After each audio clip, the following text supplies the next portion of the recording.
Oke, selamat sore Tribuners. Kembali lagi di dalam program Tribun Podcast. Seperti biasa, Tribun Manado menghadirkan narasumber-narasumber yang menginspirasi, memotivasi kita semua. Dan spesial hari ini Tribun Manado kedatangan seorang wanita cantik di depan saya. Ini pertama sekali kita mengundang narasumber yang luar biasa, anak muda yang penuh energi dan penuh kejutan. Ini pertama sekali saya mengundang DJ di podcast Tribun Manado. Oke, jadi kita mengundang seorang bintang tamu yang spesial. Dia adalah seorang wanita asal Sulawesi Utara, Kota Manado. Dia adalah seorang DJ yang terkenal di kancah internasional dan nasional, mungkin ke depan nasional. Amin. Kita aminkan. Dan Amin, kalau amin, untuk di nasional sendiri, bintang tamu kita ini sudah sangat terkenal. Bahkan untuk undang ke sini, karena memang ada waktu, kita bisa diberikan kesempatan untuk wawancara langsung.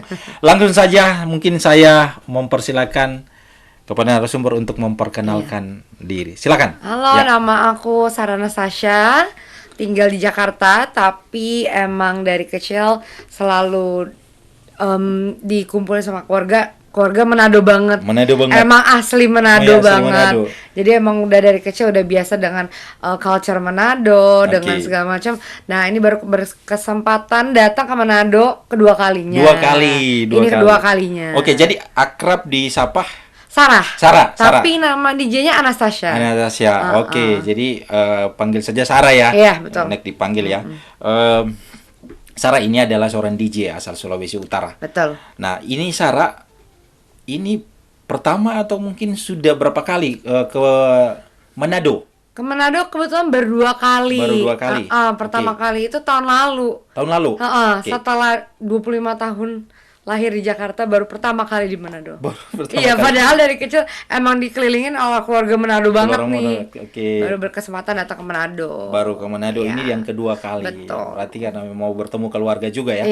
Akhirnya bisa ke Manado. Nah, Sarah, kita langsung saja ini banyak yang penasaran karena kita jujur baru kayak biasa ngobrol di sini, ini banyak sekali ngobrol politik, banyak sekali ngobrol bisnis, ekonomi dan lain-lain. Tapi kali ini kita santai ya, kita ngobrol terkait dengan dunia DJ ini ya. Ini banyak sekali anak-anak muda yang penasaran. Mungkin Sarah langsung saja ya. Sarah, ini awal mula akhirnya jatuh cinta dengan profesi ini gimana, Sarah? Coba boleh ceritakan dulu sedikit. Silakan. Sebenarnya kalau dari awal itu aku emang was born and raised in a family yang emang suka musik. Semuanya itu pemusik. Keluarga sampai oma, mama tuh suka musik semuanya. Terus aku lulus SMA, terus mama emang DJ dia DJ, emang hidupnya di entertainment lah dari dulu. Emang udah biasa gitu kan di entertainment, dan aku emang nggak ada arah kesana nih sama sekali. Tiba-tiba mama yang kayak, Kak, coba kamu nge-DJ gitu. Terus aku kayak denial. Zaman dulu kayak, ngapain sih nge-DJ, cewek nge-DJ, ngapain sih? Terus kayak, udah coba dulu. Nyoba lah pertama kali diajarin mama. Diajarin mama pertama, guru pertama itu mama. Guru pertama adalah inspirasiku adalah ibuku. Habis itu pertama kali belajar susah kan? Karena kan itu terlalu banyak, kalau orang yang nggak ngerti itu terlalu banyak tombol. Terus aku kayak udahlah, aku nggak mau nge-DJ gitu. Terus lama-lama dengerin musik, emang aku suka musik juga dari kecil tuh, suka inspired by music gitu. Terus lama-lama mama ajarin lagi, ayo paksa. Akhirnya jatuh cinta sendiri. Nah, itu di umur berapa? Itu aku pertama kali nge-DJ itu di umur 16 tahun. 10 tahun lalu. Jadi aku udah nge-DJ 10 tahun. Oke. Benar. Nah, berarti ini terinspirasi dari mama karena mama juga seorang DJ. Nah, itu pertama kali tampilnya di mana waktu itu? Pertama kali itu kebetulan gigs yang pertama kali aku dapat itu kebetulan dari mama juga. Memang full support nih ya, memangnya mama ini ya. Jadi dia yang kayak, Kak, ini mau bikin event nge-DJ yuk. Aku kayak, aku belum berani nih. Itu umur 16 tahun. Abis itu mama bikin acara, aku langsung main. Pertama pasti berantakan lah apa segala macam. Cuman kayak lama-lama latihan, mama selalu ikut nemenin. Kalau ada gigs dari teman segala macam, mama selalu temenin. Akhirnya lama-lama bisa sendiri, akhirnya dilepas sama dia. Nah, akhirnya ini dilepas, memilih untuk berkarir di Jakarta. Nah, mungkin boleh ceritakan dulu ini akhirnya kenapa memilih di Jakarta bukan di Manado, dan gimana keseruan nge-DJ di Jakarta ini? Kalau nge-DJ di Jakarta menurut aku kalau masalah seru banget karena semua jenis musik itu ada di Jakarta. Semua jenis musik. Peminatnya banyak banget. Klub dan barnya banyak banget, dan setiap tahun itu setiap 2-3 tahun lah apa yang lagi viral itu berubah lagunya. Lagunya berubah, apa yang lagi viral sekarang berubah. Nah, di Jakarta tuh enaknya aku koneksinya banyak. Ada orang-orang yang rantau apa segala macam. Jadi kita as a DJ gimana caranya menghibur crowd yang nggak tahu nih, kita harus nebak crowdnya. Dan enak banget di Jakarta karena kayak banyak koneksi, ilmunya juga jadi makin banyak. Karena kan kesana kesini, terus aku juga tur luar kota. Cuman jatuh cintanya sama Jakarta. Jadi sempat jadi residen di beberapa bar dan klub di Jakarta sih. Nah, berarti kalau mau main itu ada ya yang panggil atau memang sudah ada kerjasama dengan klub-klub tertentu? Nah, biasanya kalau misalnya itu balik lagi tadi ke koneksi. Itu udah paling penting sih kalau koneksi kan di Jakarta. Makanya kenapa aku suka di Jakarta, karena koneksinya besar banget, dimana kamu bisa cari koneksi yang misalkan kamu tiba-tiba ketemu ownernya klub di luar kota gara-gara dia nonton aku. Karena aku lagi nge-DJ. Tiba-tiba dia nonton nih, suka, panggil lah keluar kota. Itu jadi enaknya di Jakarta koneksinya banyak banget karena orangnya banyak banget yang dari luar kota dateng ngeliatin aku main. Itu sih enaknya di Jakarta. Nah, kalau di Jakarta selama ini ya, dari sudah 10 tahun ini pernah diundang di kota-kota mana saja? Kalau aku itu seringnya di daerah Jawa itu di Jogja, di Solo, di Lampung, pernah main di Medan juga, terus pernah main di Bandung. Banyak sih sebenarnya di luar kota. Cuman kalau di Sulawesi kayaknya belum nih. Belum. Di mana belum. Nanti ya kalau mau bisa kontak di Instagram. Nah, ini kalau yang main di Manado. Boleh. Berarti belum pernah main di Manado. Belum pernah. Nah, kan Manado kan kurang. Kenapa akhirnya suka sekali untuk mainnya di Manado? Pengen banget main di Manado karena ini hometown aku gitu loh. Rumah lah, kayak datang ke sini tuh kayak berasa di rumah gitu.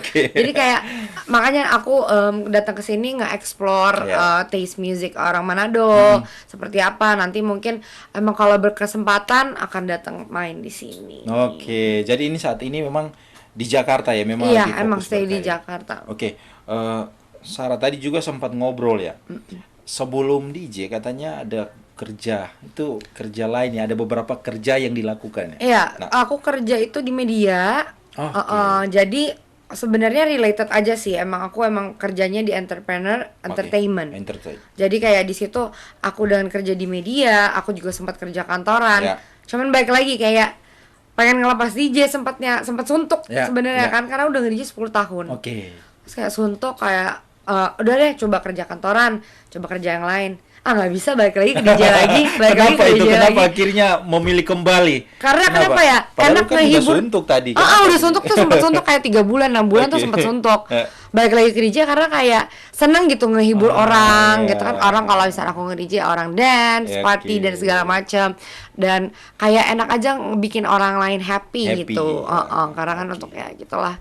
Emang balik lagi ke DJ ya karena itu sih. Emang senang aja musik. Senang musik. Senang musik banget. Dari orang tua juga ya. Iya, keluarga, orang tua tuh semuanya musik banget pokoknya. Jadi kalau untuk sekarang, Sarah apa ya? Memang hanya fokus di DJ atau mungkin ada pekerjaan-pekerjaan lain yang akhirnya dilakukan? Kalau untuk sekarang karena aku tahu aku nge-DJ nggak mungkin sampai aku tua ya. Itu nggak mungkin ya. Jadi aku di umur sekarang aku mulai fokus untuk bikin usaha sendiri. Aku bikin usaha kuku. Jadi kuku. Terus nanti akan ada usaha eyelash juga buat cewek-cewek. Sama aku bikin media di Jakarta sama di Bali. Itu untuk ngeliput kayak restoran, bar, hotel dan segala macam. tourism, balik lagi ke konser juga. Gitu sih. Gila ya, talenta banget ini cewek ya. Luar biasa. Cewek Manado. Cewek Manado memang punya talenta yang luar biasa. Iya, benar. Dan mama juga memang kita tahu lah, kita ikuti mama itu full support, dan memang mungkin karena talenta itu juga turun dari mama ya. Turun dari mama pasti, karena dia apa aja yang bisa kerjain. Iya, benar. Udah terkenal mama. Udah terkenal emang iya benar. Oke, Sarah, kita bicara ini dunia entertain, apalagi DJ ini adalah dunia yang besar ya. Iya, yang betul. besar, dan ini luas sekali, di mana-mana ada. Banget. Sebenarnya apa tantangannya, Sarah, kalau kalau kita sebagai jurnalis tentunya ada tantangannya. Kalau di DJ sendiri apa sebenarnya tantangannya kerjanya sini? Kalau kerja di DJ itu tantangannya karena kerja malam ya. Iya. Kebetulan balik lagi ke ini sih, health. Oke. Kesehatan aku jadi kayak menurun. Kadang awal-awal itu pulang malam banget sampai pagi malah. Sampai pagi karena harus DJ misalkan sampai jam 4 pagi, jam 5 pagi. Nah, habis itu kan tidurnya kebalik, makannya juga jadi nggak sehat karena alkohol segala macam. Terus itu yang pertama tuh kesehatan. Kedua itu lebih ke environment, kalau misalnya di klub sih. Banyak kan orang-orang yang namanya juga sudah kena minuman ya kan. Pasti betul. Ada aja yang ajak ngobrol dan segala macam. Gitu-gitu sih sebenarnya itu pasti semua DJ pasti pernah ngalamin itu, apalagi perempuan ya. Perempuan pasti banyak yang masih tabu dengan DJ perempuan. Betul sekali. Tapi itu kembali ya ke diri masing-masing. Itu kembali ke diri, mau kita bisa menolak. Makanya udah lama nge-DJ jadi udah tahu gimana cara ngadepin orang-orang seperti ini, tapi profesional juga. Oke. Apakah di sana ada tidak kelompok-kelompok yang, kalau Sarah sendiri ada kelompoknya ini, ada teman-teman DJ atau memang hanya perform ini sendiri aja pribadi, atau memang ada kelompoknya? Kalau misalkan kelompok itu aku pernah emang join di namanya kolektif. Cuman aku udah sekarang enggak. Sekarang mandiri aja, jadi semua sendiri. Dan kebetulan sahabat aku itu manajer aku juga. Jadi dia bantu develop dan segala macam. Jadi apa-apa aku sendiri sih. Cuman emang pertemanannya kalau di Jakarta DJ ya itu lagi. Jadi emang koneksinya dari teman-teman DJ, semakin banyak teman DJ-nya, semakin kayak main di sini yuk gitu. Jadi kayak ya harus banyak koneksi sih. Teman-teman aku semua DJ semua. Di Jakarta DJ lagi. Maka kalau lihat Instagram story kalau udah weekend, aduh rame banget DJ semua isinya. Ini berarti pekerjaan ini ya tergantung siapa yang undang. Berarti kalau seminggu itu paling banyak itu biasa berapa kali Sarah diundang atau dipanggil untuk tampil? Aku kalau misalnya dulu sempat residen, jadi di satu bar gitu, dan emang kan bisa main di luar juga kan, di sekitar Jakarta. Aku tuh seminggu pernah full 6 hari. Jadi 6 hari aku nge-DJ setiap hari. Gimana itu? Serius? Iya, dan pernah aku juga dalam satu malam itu ada 3 gig. Satu hari 3 kali main. Ya? Wow. Jadi dari jam 9 banget sampai subuh itu pindah-pindah tempat, dari sini sampai naik Gojek. Dari sini ke sini takut macet karena jamnya mepet. Itu gimana itu maintainnya sih. Ya cuman capek, cuman ya worth it karena kayak ngehibur orang kan. Dan itu aku juga senang ngelakuin gitu. Ngelakuin itu senang karena memang suka juga ya. Iya, suka banget sih.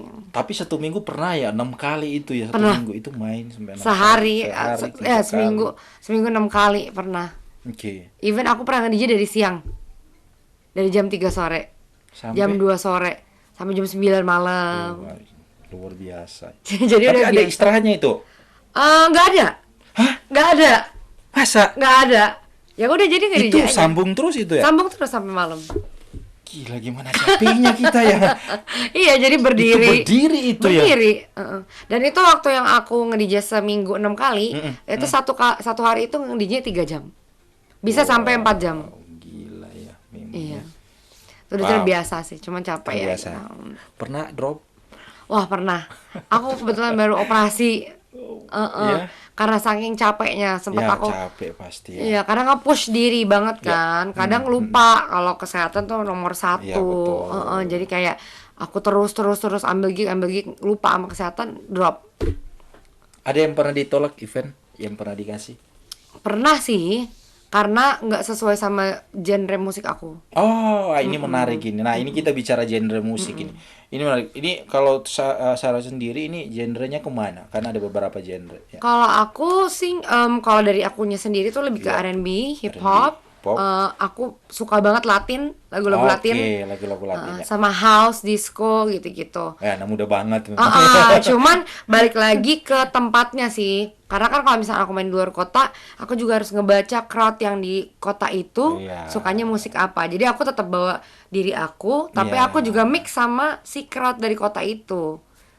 Gitu. Oke, jadi harus memang betul-betul pelajari dulu ya sebelum turun ke daerah itu apa sih sebenarnya musik yang disuka di daerah. Bener emang, karena nggak bisa ditabrakin kalau aku sukanya musik ini, tapi aku bawa ke daerah, tapi ternyata mereka nggak suka, nggak bisa. Aku karena mau maintain untuk long term kan. Ya betul gitu. Sekali masih bisa dipanggil lagi kan. Betul. Kan. Ya. Oke, ini berarti kapan kembali ke Jakarta? Minggu ini sih. Karena ada main. Oh, main di mana nih? Di Jakarta kebetulan 2 kali. Nanti setelah itu di akhir bulan ini aku ada ke 3 kota. Wah. Sulit juga mau booking ya. Biasa ada tidak bertabrakan gitu jadwalnya. Ada ya? Pernah sih tabrakan, cuman pasti aku minta di reschedule ke yang lain. Salah satunya aku reschedule. Pasti ada aja tawaran. Kalau banyak tuh biasanya New Year. Tahun baru banyak tuh tawaran. Event ya, tahun baru. Itu biasa kalau tahun baru mainnya di mana? Aku biasanya di Jakarta. 2 tahun lalu di Bali. Terus juga pokoknya aku mostly di Jakarta, tapi udah ambil New Year 2 tahun di Bali. Di Bali. Jadi itu biasa event-event yang banyak itu di tahun-tahun tertentu seperti tahun baru. Tahun baru itu paling banyak sih tawaran karena semua tempat kan pasti bikin acara kan. Itu dipanggil di situ ya. Nah, Sarah ini kita tahu ya anak muda sekarang ini, kita bicara ke anak muda ya, Sarah juga berkarya sebagai anak muda. Kalau ini orang berpikir, terutama banyak orang Manado itu berpikir, aduh kita ke Jakarta itu sulit untuk hidup. Nah, gimana tanggapannya Sarah? Untuk hidup as a DJ atau emang pengen rantau? Pengen rantau kerja, karena Sarah juga hitung ngerantau ini ke Jakarta ini ya. Kalau menurut aku di Jakarta itu possibilities-nya banyak banget. Pekerjaan tuh banyak banget di Jakarta. Jadi menurut aku buat anak muda sekarang yang pengen ke Jakarta takut atau segala macam, menurut aku jalanin aja. Perbanyak teman, perbanyak relasi, banyak bantu orang sebenarnya. Banyak bantu orang. Pasti kalau misalnya bantu orang nanti akan ada timbal baliknya. Biasanya di Jakarta kayak gitu sih. Menurut aku kalau anak muda mau ke Jakarta, let's go. Banyak banget. Apalagi yang mau jadi DJ, silakan. Nah, ini ada yang titip pertanyaan. Ada anak muda juga yang punya keinginan ingin belajar DJ dan memang cita-citanya dia. Kita pernah ketemu itu dan dia titip pesan ke kita, tolong tanya dong kalau mau mulai itu dari mana kalau mau belajar DJ. Itu tipsnya gimana? Kalau mau ke Jakarta atau emang pengen jadi belajar DJ di Manado, menurut aku belajar dulu musik, explore dulu semua jenis musik. Kalau udah dapat feel-nya, baru belajar banyak nonton di YouTube. Nonton di YouTube. Jadi semua itu di YouTube itu udah banyak banget source-nya lah untuk belajar jadi DJ. Mau genre ini semua ada. Dan menurut aku banyak anak muda sekarang yang ragu-ragu gitu loh. Mau nge-DJ kan, menurut aku lakuin aja karena karena nanti pas udah dapat feel-nya, udah dapat mainnya, udah dapat komunikasinya sama teman-teman, pasti senang banget. Jadi nggak mau kerja kantoran. Karena kedua kantoran kan capek ya, kita pulang sesuai jadwal aja. Pagi kerja, pulang sore begitu. Tetapi bosan juga memang. Bosan. Ya aku juga semua pekerjaan pasti ada bosannya ya pasti, kan. Cuman kayak kalau aku emang udah seneng nge-DJ, jadi menurut aku buat anak muda yang pengen nge-DJ, lakuin aja, bener-bener lakuin aja, harus fokus, kejar mimpinya. Kalau emang pengen jadi DJ, lakuin, belajar semuanya. Karena nggak susah kok. Nggak susah ya bagi yang sudah tahu. Ya sih. Cuman nanti kalau udah mulai belajar, udah tahu, sering-sering nonton. Nonton tips ya, nonton belajar ya. Nonton sih ya. Paling benar. Sama kalau misalkan emang udah ada keinginan, beli alatnya aja yang paling murah. Nah, oke, itu bisa belajar di rumah. Ya. Terus kalau mau dapat lebih exposure buat konten. Buat konten di sosial media, kamu nge-DJ, banyakin, ikutin, share ke teman-teman, minta bantuan. Nah, nanti pasti akan ada jalannya kok. Ini dimulai berarti. Iya. Sarah pernah buat hal seperti ini. Iya, aku ada konten-konten juga. Dulu awal nge-DJ itu aku susah banget sih sebenarnya untuk nyari koneksi awal-awal ya kan. Iya. Koneksi kan penting. Tapi aku tetap nunjukin kalau aku pengen jadi DJ dan aku perbanyak konten. Dari situ orang-orang ngeliat, nah mulai dipanggil.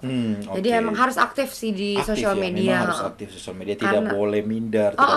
Udah kalau takut lakuin aja udah. Nggak usah peduli apa yang orang omongin sih sebenarnya. Daripada kita ke Kamboja ya. Aduh, jangan. Aduh, jangan. Kan ini lagi ramenya. Lagi rame banget ya. Kamboja, anak-anak muda yang memang punya potensi, punya talenta, tapi akhirnya memilih dengan iming-iming gaji besar mereka ke Kamboja. Jangan deh. Jangan deh.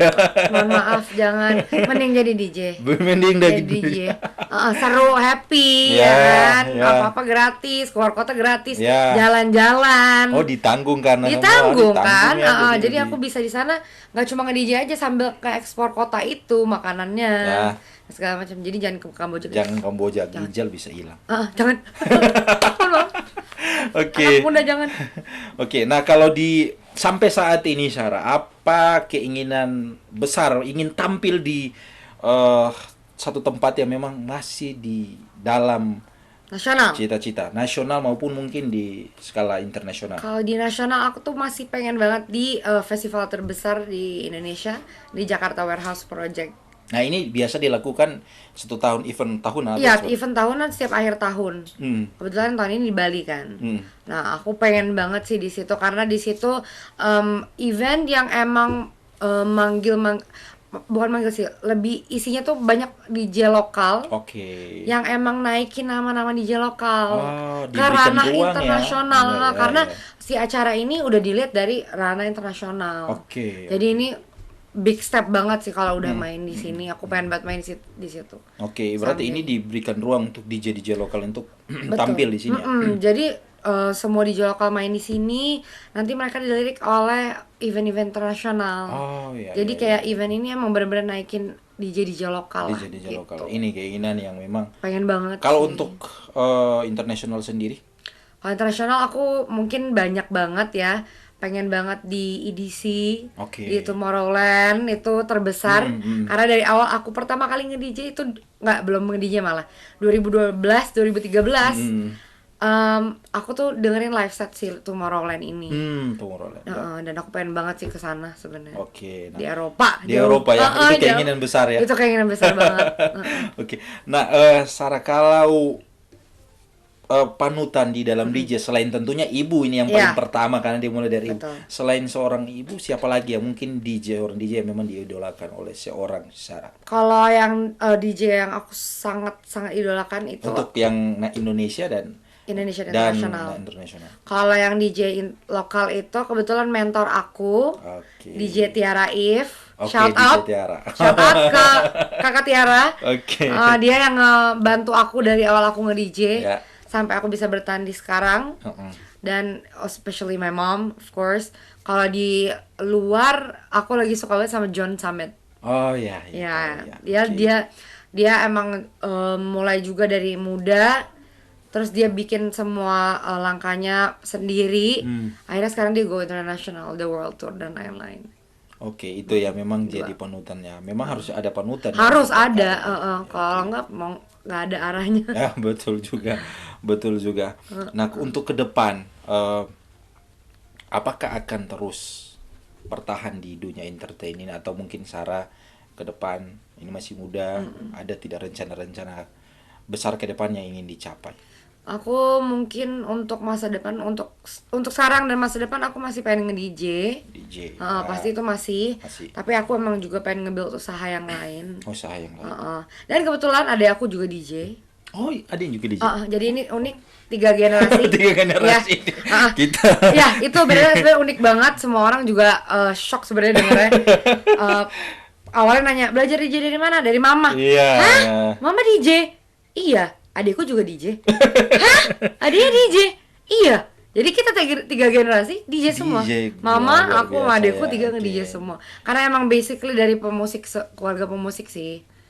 Mama memang suka musik, tapi mama juga kuat kalau berteriak pegang demo. Aduh, itu memang kalau sudah saya pegang... mundur. Saya mundur kalau mama udah. Kalau udah itu saya mundur. Kalau kena marah mama, Karena mama seorang aktivis. Nah, kita balik lagi tadi, ini menarik dari sosok ibu ya. Ini supportnya gimana? Coba boleh diceritakan, karena ibu lain kan tentu ini terjadi sebenarnya di mana-mana. Sarah, ada keinginan anak tidak bisa dituruti dan itu bisa gagal loh. Kebanyakan anak depresi, bahkan ada loh sampai pernah ada bunuh diri ini karena tidak disupport. Yo, banyak itu. Ini terjadi, ini nyata juga. Kalau sosok mama sendiri itu seperti apa dalam hal dunia entertain? Ini kan penuh risiko tadi disampaikan. Ya, aku nggak akan, sebenarnya aku dulu benar-benar bingung mau arahnya kemana kan. Terus mama support banget sampai detik ini, apapun yang aku lakuin dia support. Dia benar-benar support semuanya. Aku nggak akan ada di titik ini kalau nggak karena dia. Karena dia benar-benar kenalin aku ke semua orang, dia ajarin aku cara berkomunikasi, ajarin aku cara kenal orang, baik sama orang. Dia selalu ngajarin harus baik sama orang. Mau dia balas itu baik atau enggak, itu urusan belakang. Jadi emang dia inspirasi banget untuk bertahan sampai sekarang. Karena aku sering ngeluh ke mama juga kayak, "Ma, capek aku nge-DJ, ma, capek aku kayak gini." Tapi dia yang kayak, ya udah mau gimana? Ini kamu udah punya satu tujuan, jalanin. Mau itu capek, mau itu senang, mau itu sedih, jalanin. Karena itu tujuan utama kamu. Kalau nggak difokusin ya buyar. Ya, betul. Dan buktinya kan bisa bertahan ya. Ya, di tengah persaingan, banyak persaingan loh. Wah, banyak banget. Sekali persaingan, kita tahu di Indonesia ini banyak persaingan ini. Banyak banget. Dunia ini dunia entertain ini, terutama DJ ini banyak sekali persaingan dan akhirnya bisa bertahan. Pasti ada up and down-nya juga. Aku juga sempat ngeluh-ngeluh ke mama kayak, "Aduh, kenapa ya capek kok nggak ada yang manggil gini-gini." Pernah itu sempat. Terus kayak mama, "Ya udah sabar aja, nanti juga pasti ada kok." Karena kan musik kan naik turun beda kan lagunya setiap tahun ganti. Cuman aku tetap stay di karakter aku nggak mau ikutin yang lagi viral lagi viral. Karena aku tahu yang viral itu kan cuma sebentar turun lagi naik turun. Jadi itu rahasianya juga ya sebenarnya. Kalau aku ikutin itu ya nama aku mungkin naik meledak tapi sebentar. Jadi aku mau jadi karakter diri aku sendiri aja. Nah, ini penting ini. Ya, tetap bertahan ya dengan tetap bertahan. Jadi pokoknya mama selalu support apapun itu. Keluarga intinya support ya. Keluarga benar-benar support. Ada tidak yang dilarang mama. Oh, tidak boleh seperti ini. Enggak ada sih, dia cuma lebih ke edukasi. Kalau kamu begini, nanti efeknya akan kayak gini. Kalau kamu begini, nanti efeknya akan kayak gini. Jadi dia benar-benar enggak ngelarang, tapi dia ngasih tahu kalau kamu ngelakuin ini, nanti efeknya begini loh. Gitu. Mama pernah di situ. Jadi, tentunya tahu lah yang dia udah ngalamin duluan kan, udah nge-DJ dari lama juga, jadi dia udah tahu apalagi di dunia dia dunia itu sangat luas kan. Jadi aku udah belajar dari dia banyak lah dengan hidupnya dia seperti apa, aku belajar juga gitu loh. Jadi dia nggak pernah ngelarang sih, dia lebih ke ngasih tahu aja apa yang boleh dan yang nggak boleh. Nanti lama-lama aku juga sadar sendiri. Ya bisa tahu ya akhirnya.